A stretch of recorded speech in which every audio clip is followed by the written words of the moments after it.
Hello, so for today, no, we are going to talk about partial and total derivatives. So this will serve as an introductory lesson into the multivariable calculus topic. No, so we'll be talking about multivariable functions.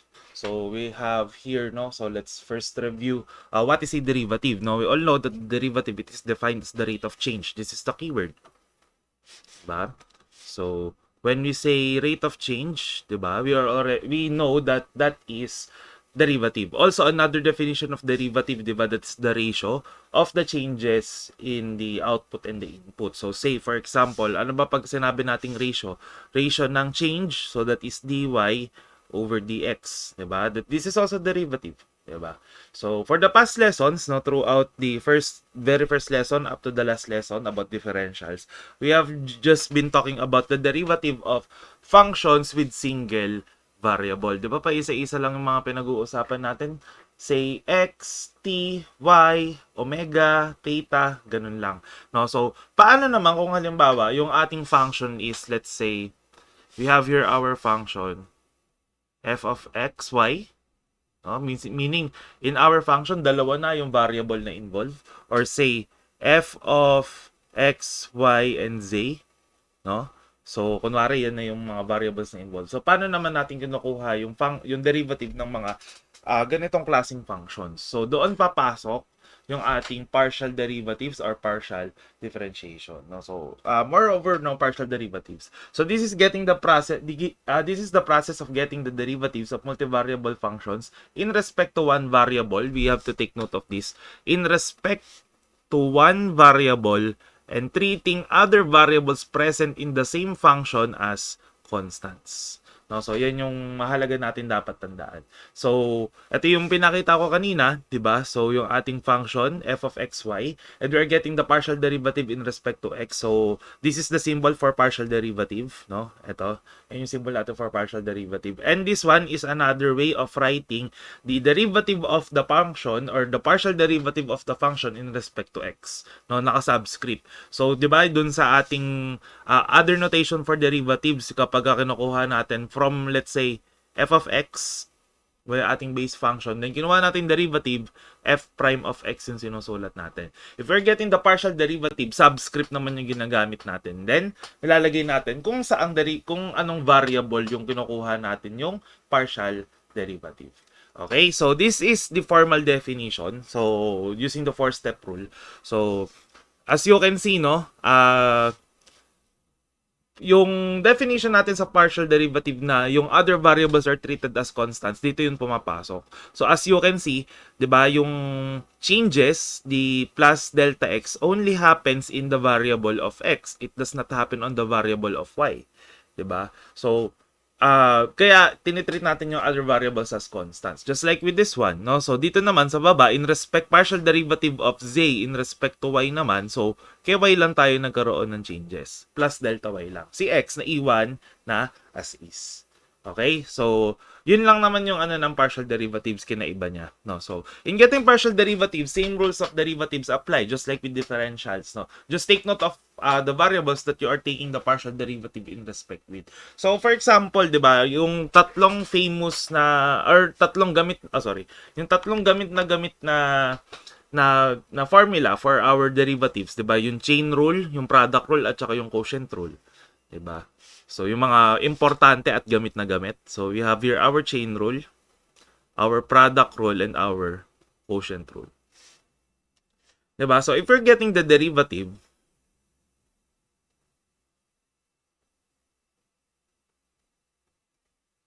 in respect to x. Diba? So, this is just simply n u raised to n minus 1 du, where du is the derivative of the base function in respect to x. Okay? Tapos ito naman is u dv plus v du. Diba? Yan yung formula natin for product rule, and for quotient rule naman, v du minus u dv all over v squared. Diba? This is the formula. Sa partial derivatives, guys, no, papalitan nyo lang yung du ng mga partial derivatives natin. So, say, ayan, same rules apply, no? So say, let's get the partial derivative of the function in respect to x. No? So, partial derivative in respect to x.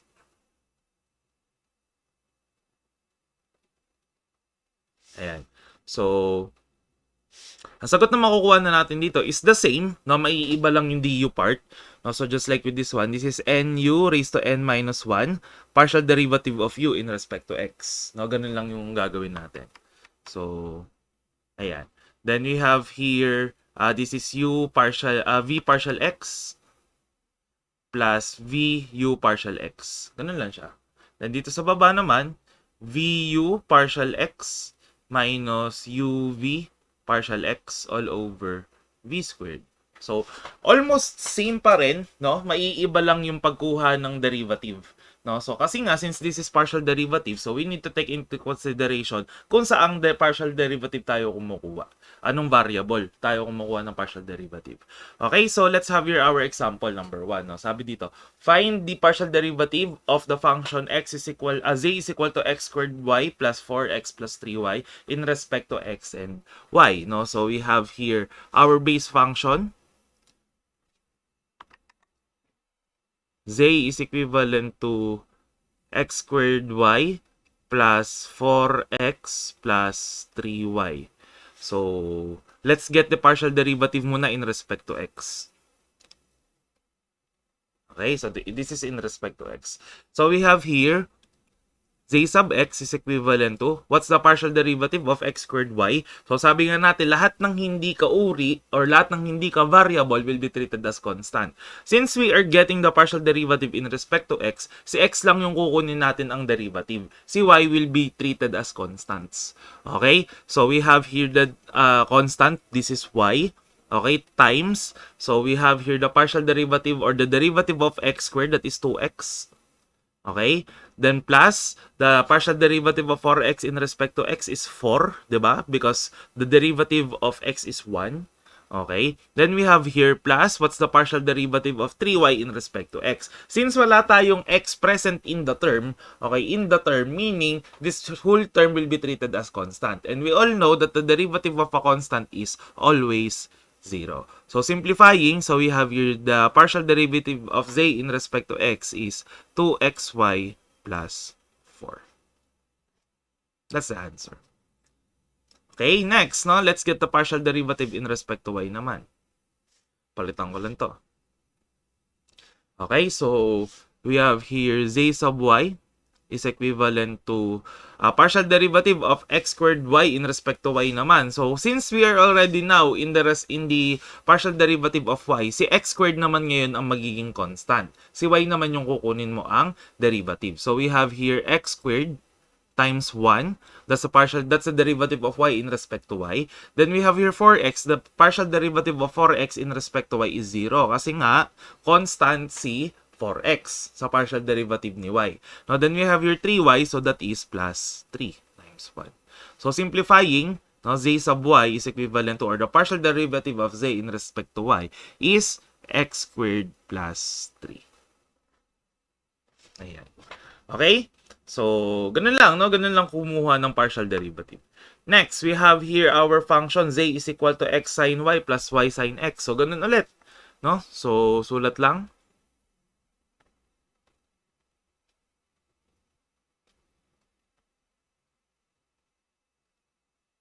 Ayan. Okay, so game, let us get the partial derivative in respect to x muna ulit. So we have here z sub x. This is equivalent to the partial derivative of x sin y. Sin y is a function of y, so it will be treated as constant. Okay, times 1. That's the derivative of x in respect to x. Then we have here plus, y will be treated as constant. So, sulat mo lang, y. The partial derivative or the derivative of sin x in respect to x is cosine x. So, simplifying, z sub x is equivalent to sin y plus y cosine x. This is the answer. Okay? Next. So, we have your z sin y naman. Z sub y naman or z partial y. No, so, dito naman, buray ko lang sinulat ko kanina. Oh, sorry. So we have here x is a constant, sine x is a constant. No? So we have here x, the partial derivative of sine y in respect to y is cosine y. Then plus the derivative of sine x, or rather derivative of y, since we're already in sine y, or we are already in partial y, so sine x will be treated as constant. Okay, times yung ating derivative ng y in respect to y is 1. So simplifying, so z sub y or z partial y is equivalent to x cos y plus sine x. Yan. Okay? So, ganun lang, no? Ganun lang kumuha. Next, no? So, paano kapag tatlong variable na yung ating function, no? So, it's just the same, no? Same principle applies. So, sulat natin. We have u is equal to x squared plus yz squared plus plus xz. So, let's get the partial derivative in respect to x muna. Okay, so we have here u sub x is equivalent to, or u partial x is equivalent to the derivative of x squared, that is 2x. The partial derivative of y plus z squared in respect to is 0. Since wala tayong x na nakikita, so everything will be treated as constant. Then plus, the partial derivative of xz is z times 1, no, in respect to x. So simplifying, u sub x is equivalent to 2x plus z. Ayan. Okay, so yan lang ang sa partial derivative. Next, u sub y. So let's get the partial derivative in respect to y. Okay, so we have here partial derivative ni x squared is 0 in respect to y. Partial derivative ni yz squared is z squared times 1 in respect to y. Then the partial derivative of xz in respect to y is 0. So u sub y or u partial y is equivalent to z squared. Okay, lastly, so we have partial derivative of z in respect to, partial derivative of u in respect to z is equivalent to, so 0, partial derivative ni x squared kay z is 0, partial derivative ni yz squared in respect to z is y times 2z. Okay, then we have partial derivative ni xz in respect to z is x times 1. So therefore, u sub z is equivalent to 2yz plus x. Ayan. Okay? So, ganun lang kumuha ng ating partial derivatives. Now, let's have here another example. But this time, let's jump into higher order partial derivatives. No? So, meaning we are going to repeat the partial differentiation in the given answer. No? Kapag ganito yung hinahanap. For example, in this case, second partial x. So, you need to first get the partial derivative of x in respect to z. Or rather, partial derivative of z in respect to x, then get another partial derivative from the answer. Okay, so, sige nga, try natin. So, we have here z is equal to x e raised to y plus y e raised to x. Okay, so, let's get the partial derivative in respect to x. So, we have here z sub x is equivalent to, so x will be treated as the variable, e raised to y is a constant, so e raised to y times 1. That's a partial derivative or the derivative of x in respect to x. Then we have your plus, y is a constant, so we have here e raised to x, partial derivative of x, e raised to x in respect to x is still e raised to x. Okay, so this is our first partial, no, first partial pa lang to. We're asked to get the second partial. So, let's get another partial derivative. Ayan. Okay, so we have here z sub double x. So, ganito sulat ang higher order, just like with double prime, diba? Ganun. Dito naman double x, no? So, z partial double x, or z double partial x, sorry. So, this is equivalent to, now, e raised to y, wala na siyang x na kasama. So, this will be constant now. No? So, kaya, ang kanyang partial derivative in respect to x is 0. Then, we have here, ganun pa rin to, wala namang magbabago. So, plus y e raised to x. So, therefore, z sub double x is equivalent to y e raised to x. Okay? So, yan. Ganyan kumuha ng ating higher order partial derivatives. Now, let's get for double partial y.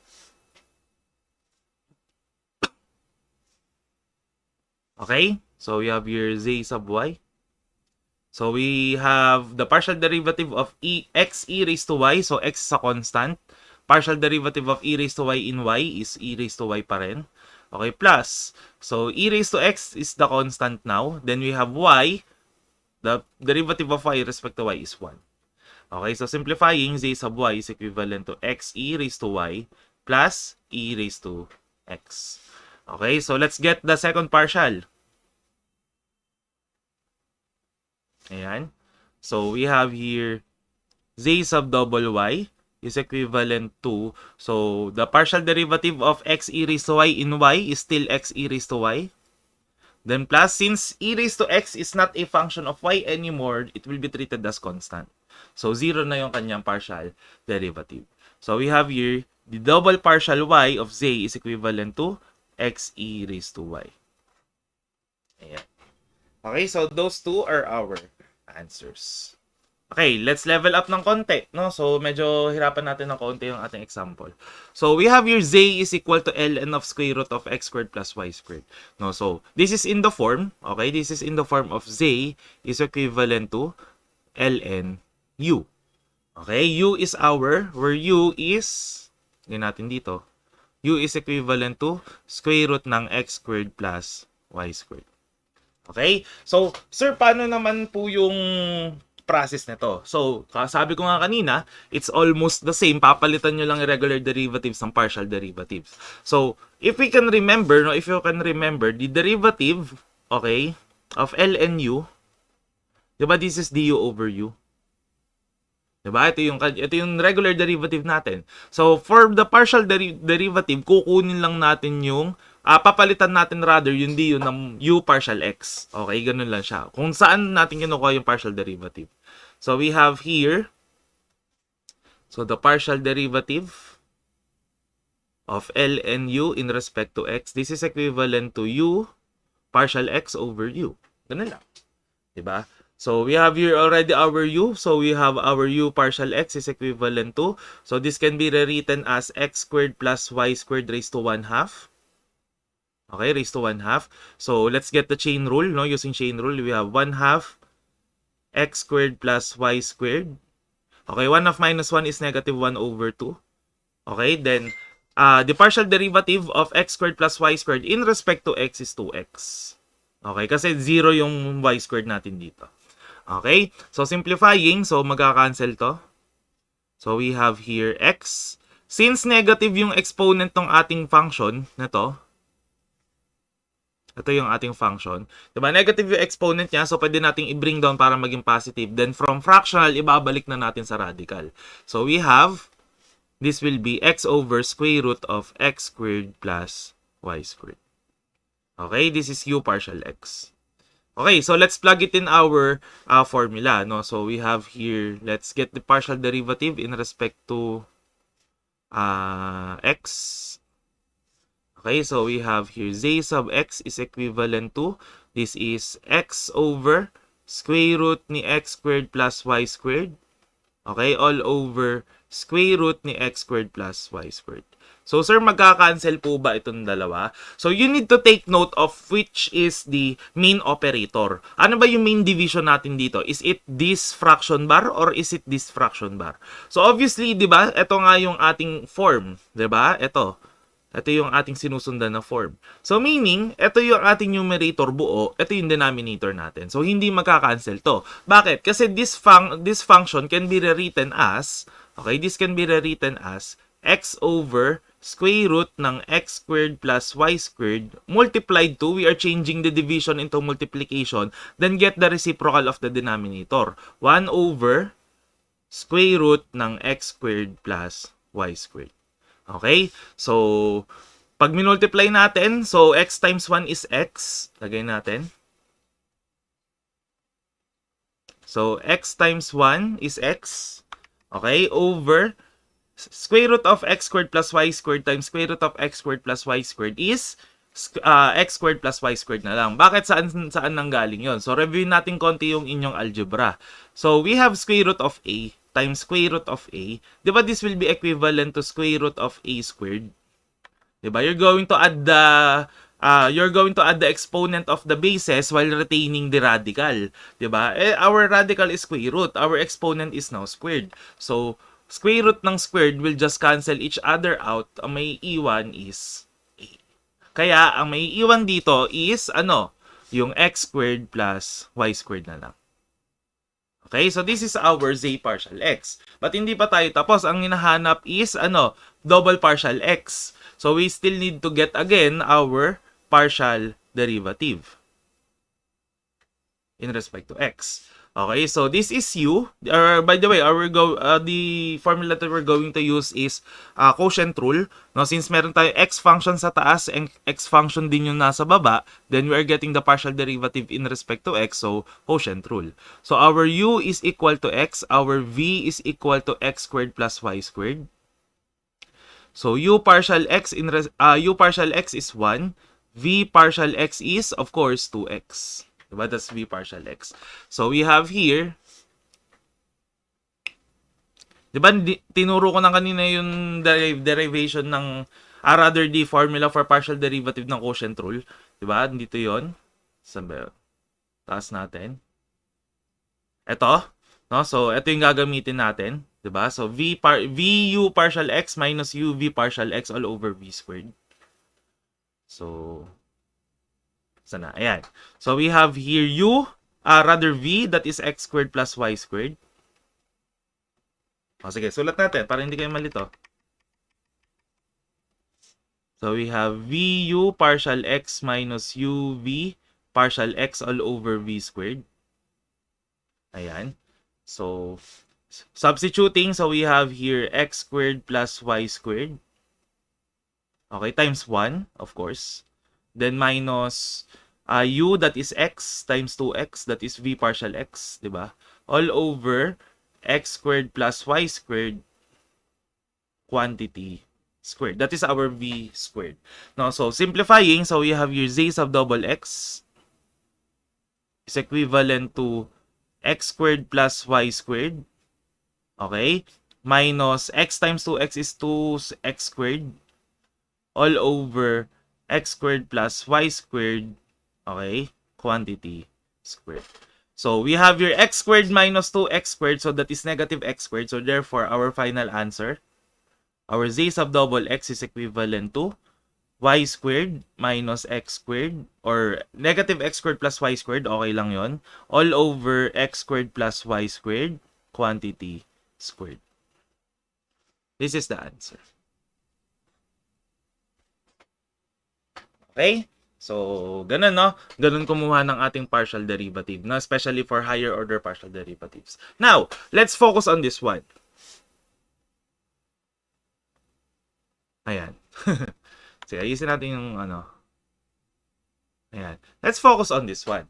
So, as you can see, sir, pwede yan, combination ng partial x and partial y? Definitely, yes. No, pwede yan. So, for example, in this case, so, diba? This is second partial of z in respect to x and y respectively. So, by the way, no, kung ano yung arrangement in the partial derivative from left to right, yun yung susundan ninyo. So, meaning this is not equivalent to second partial of z in respect to y and x. Magkaiba yon, ha? Ayan, hindi sila equal, no? So, may sinusundan kasi tayong arrangement in this case. So, from left to right. Okay, so nakuha na natin yung ating z partial x. Tama, meron na tayo nakuha nito. This is x over x squared plus y squared. Okay, now let's get the partial derivative of this function in respect to y. So, since in respect to y, x is not a function of y, pero yung baba, this is a function of y. So, we are getting the partial derivative of y. So, instead of quotient rule, may mas madaling way to deal with this problem. You can do actually quotient rule, pero it will be harder and it would take lot more time not to compute. So, instead, we can rewrite the function as z sub x is equivalent to x times x squared plus y squared raised to negative 1. Okay, so we can use, instead of quotient rule, we're just going to use chain rule na lang. No? So, since x will be a constant in this case, kasi nga partial y yung kinukuha natin. So, we have here z sub double x, no? Or z partial, double partial, not double partial. So, z partial x partial y. So, this is equivalent to negative x. So, that's the chain rule. Diba? X squared plus y squared raised to 1, negative 1 minus 1, okay, times the partial derivative of this function, of the base function, in respect to y. Now, so what's the partial derivative in respect to y? That is 2y. Diba? So, simplifying, we have here negative 2xy. Since this is equivalent to negative 2, diba, negative 2 lang yan. So, baba mo na lang yon para maging positive yung negative 2. So, we have x squared plus y squared, okay, raised to 2 or squared. So this is z partial xy. Partial x partial y. Ayan. Okay? No? So simple as that.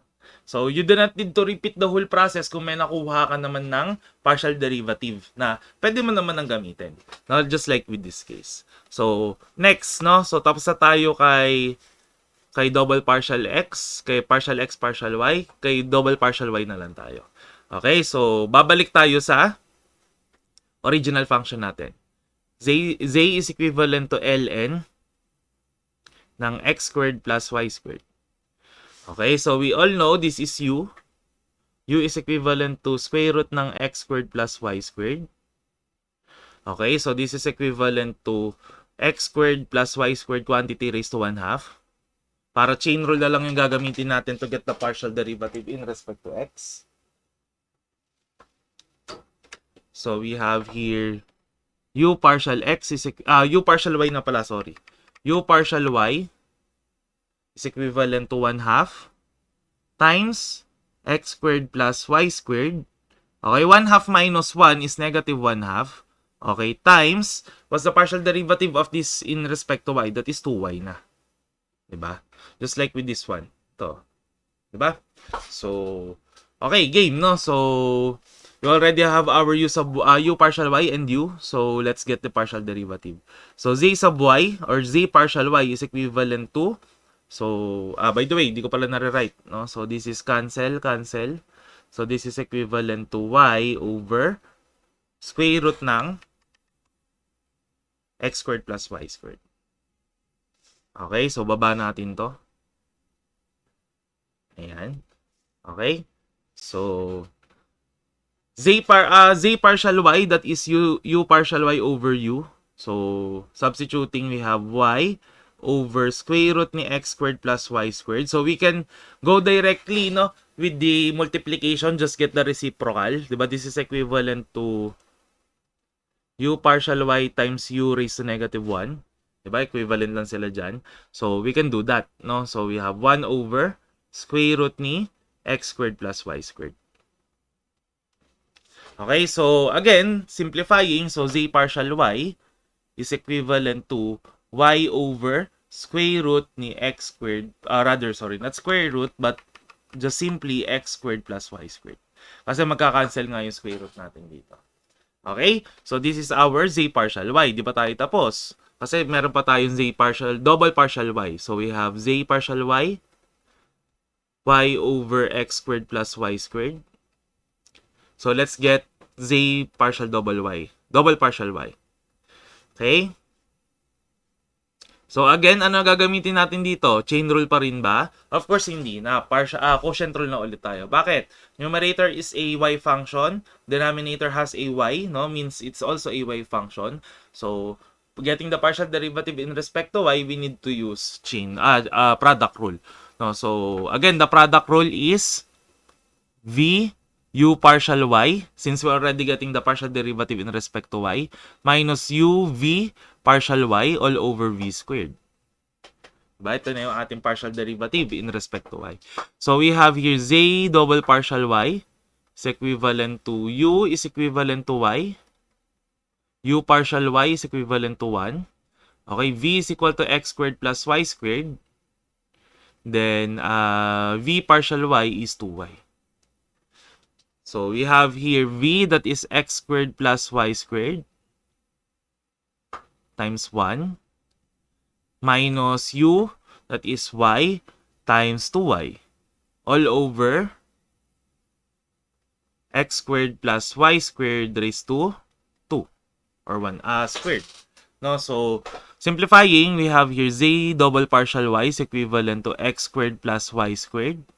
Okay, minus 2y squared all over x squared plus y squared raised to 2 or raised to or squared. No, so we have your y squared minus 2y squared, that's negative y squared. So we have your our final answer. Z double partial y is equivalent to x squared minus y squared all over x squared plus y squared raised to 2 or quantity squared. This is our answer. Ayan. Okay? So, that's for partial differentiation. Now, let's talk about total derivatives. No? So, of course, from the word itself, partial, it's only a part of the total answer. 'Di ba? So, kaya nga siya tinawag na partial derivative kasi part by part mo kinukuha yung yung derivatives ng isang multivariable function. So, to get the derivative of the whole multivariable function, this is our way. No? So, we have here dz, no? So, this is the formula. dz is equal to partial z partial x times dx plus z partial y dy. So, kapag more than 2, no? So, ito ka, for example, 3 variables, ganun pa rin naman, magdadagdag ka lang ng isa. So, sir, in case pwede ba magkabaligtad? For example, z partial x, multiply mo sa differential ni y. Of course, hindi to pwede. No, dapat, kung ano yung partial derivative, yun din yung kanyang differential na nakamultiply. Okay? So, let's try. No? So, we have here, find dz of z is equal to x cubed y plus 4xy squared. So, we know, okay, this is z. So, x and y, so we have 2. So, dz is equivalent to z partial x dx plus z partial y dy.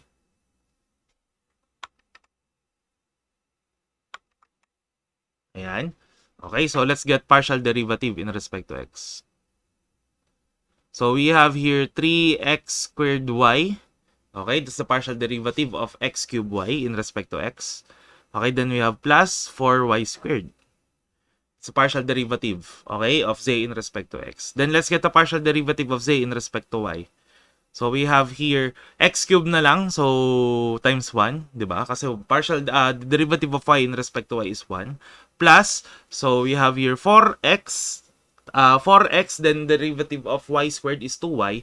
So 4x times 2y, that is 8xy. So these are our partial derivatives. Na ipa-plug natin sa ating total derivative. So we have here dz is equivalent to, so what's our z partial x? That is 3x squared y plus 4y squared dx, okay, plus the partial derivative of z in respect to y, so that is x cubed plus 8xy dy. So this is the answer. Since wala naman tayo numerical values for each unknowns. Okay? So ganun lang, no? So just going to apply the formula and substitute the partial derivatives, then you have your answers.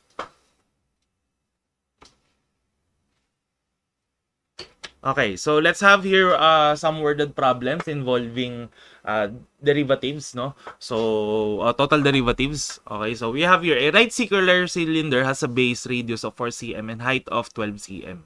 Okay, so find the approximate increase, no? Pinapahanap approximate increase in the volume, okay, of the cylinder if radius is increased by 0.2 cm and the height by 0.3 cm. So we need to find the volume, then let's get the increase in the volume. So do you remember, when we say increase or change in general, it pertains to the differential. So dito, when we say approximate increase in the volume, this pertains to the total differential or the total derivative. No? So we are asked to find dv. But we do not know yet how to construct the formula for dv. We just know the pattern, but we do not know ano yung variables. Diba? So, anong kailangan natin? We need to identify the volume of the cylinder. So, since cylinder yung ating pinag-uusapan, pinag-uusapan. No? Ayan, ito, yung naka-highlight, no? Cylinder. Ayan.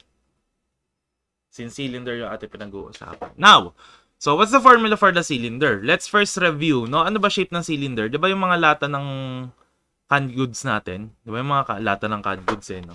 Mga canned goods natin. Ayan. Kunwari, maayos yung ating drawing ng cylinder. No, so, as you can see on the top, no, this is a circle. 'Di ba? This is a circle. Then, meron tayong height dito. Okay, this is the height. Then, this is the area nung circle. So, to get the volume, you just multiply the area of the circle to the height of the figure. No, so, in this case, what's the area of the circle? That's pi r squared times height.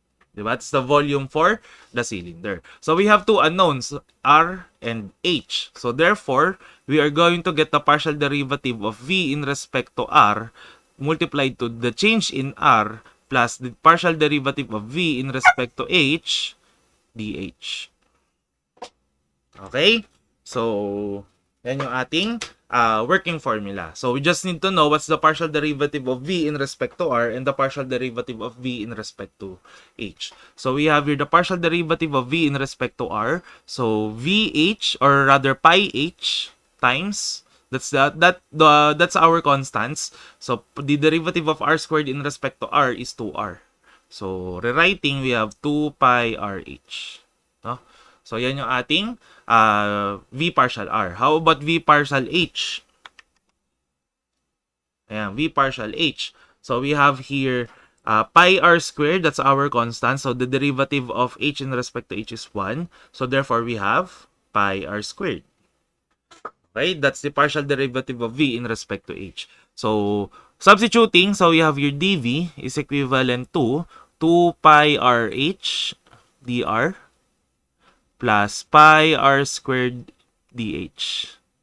No, yan yung ating working formula. Now, no, kailangan nating malaman ano yung unknowns. Ano ba yung mga unknowns natin? Of course, r, h, dr, and dh. 'Di ba? Which is given in the problem. Ano yung mga given natin dito? Ito, radius 4 cm.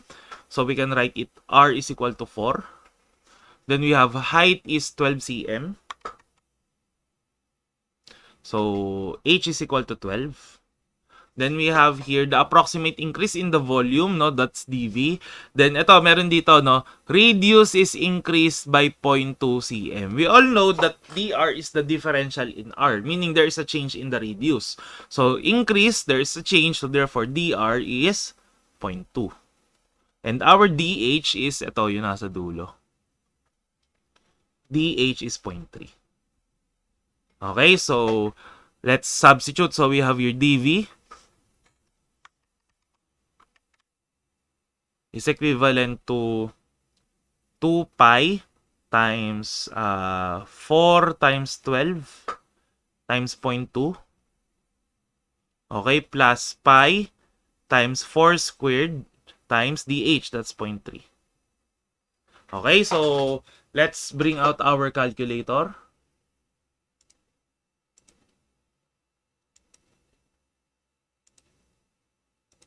Ayan. So, type lang natin yung ating given, no? So, usog ko lang yung calcu ko. Hindi naman natin kailangan yung kabilang side. So, type nyo lang, no? 2 pi. Okay? Multiplied to 4 times 12 times 0.2.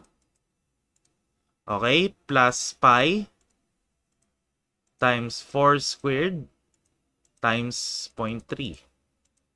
Okay, then equals, we have 24 pi, or that is 75.398. Anong unit natin? Since we're talking about volume, this is in cubic centimeters. Oops. Ayan.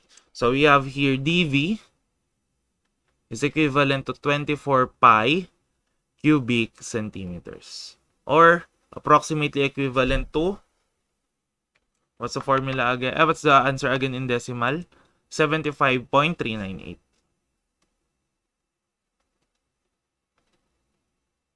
Cubic centimeter. Oops. Ayan. Okay?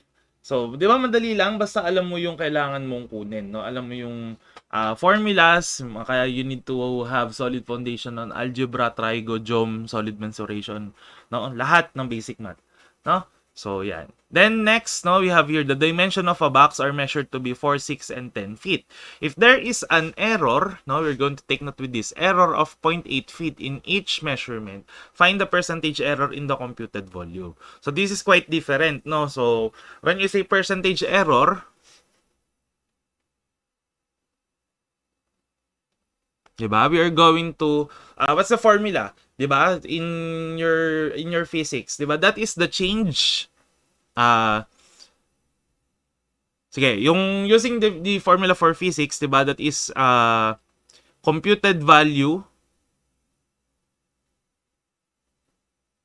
Okay, yung computed value minus true value over true value.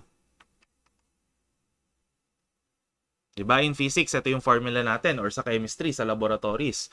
Diba? So, yung numerator, as you can see, this is a change. No? Meron tayong error. Diba? Yun yung error sa computations mo for the actual versus the theoretical.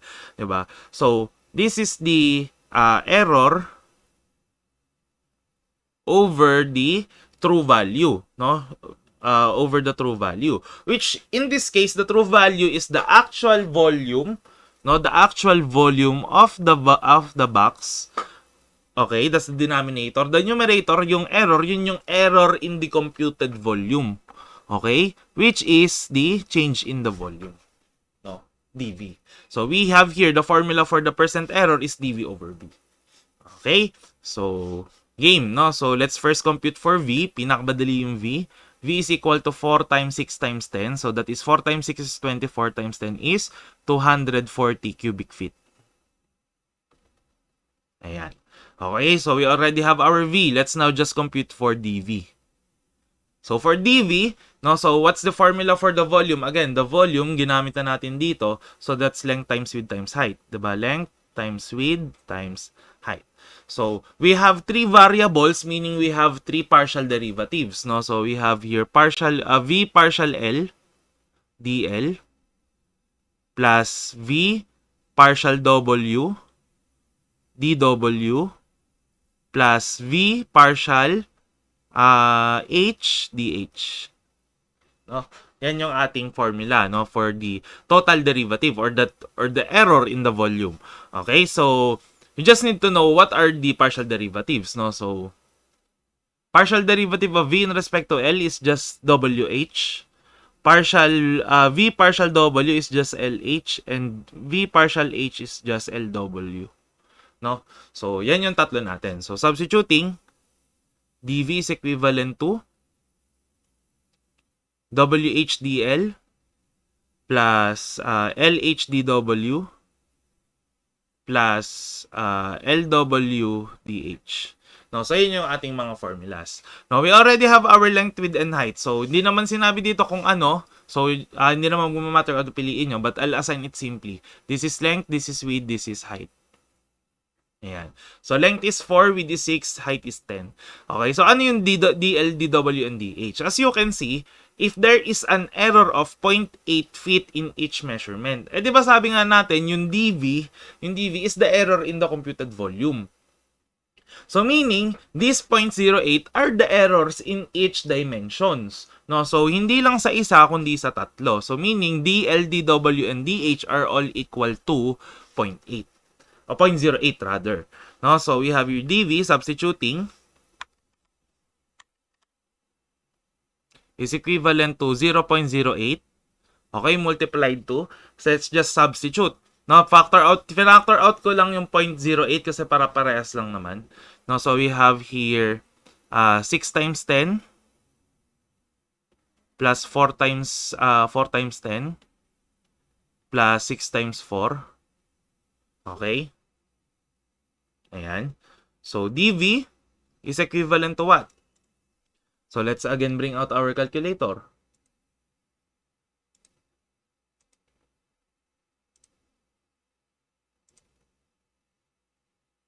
Ayan, wait lang ha.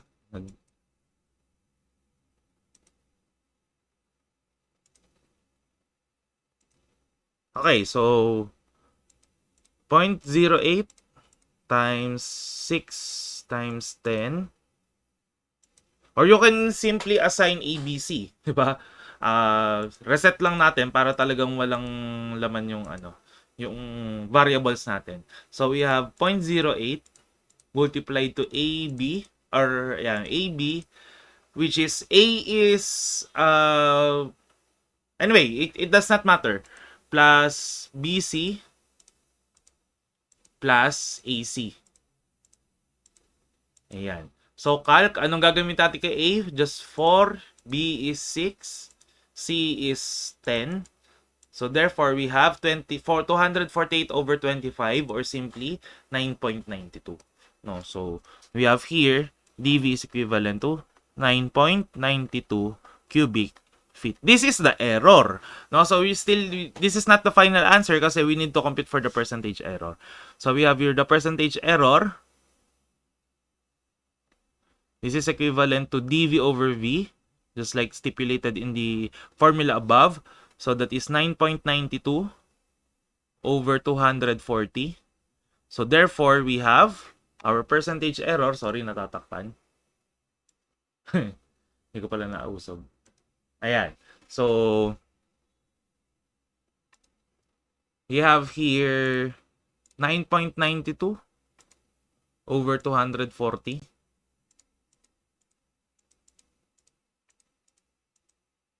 Ayan. So, this is equivalent to 31 over 750 or 0.041333. Now, however, this is the decimal equivalent of the percentage. We still need to multiply this to what? Multiply this to 100. Okay? So, we can get the percent. No, so, the percent error is 4.133. Okay? So, we have here the percent error is 4.133%. This is the final answer. Ayan. Okay? Sige. So, that's it. That's the end of the lecture. I hope you guys learned something. No, so, next meeting, no, we will be talking about another continuation of this lesson. No? So, stay tuned, stay safe, and God bless.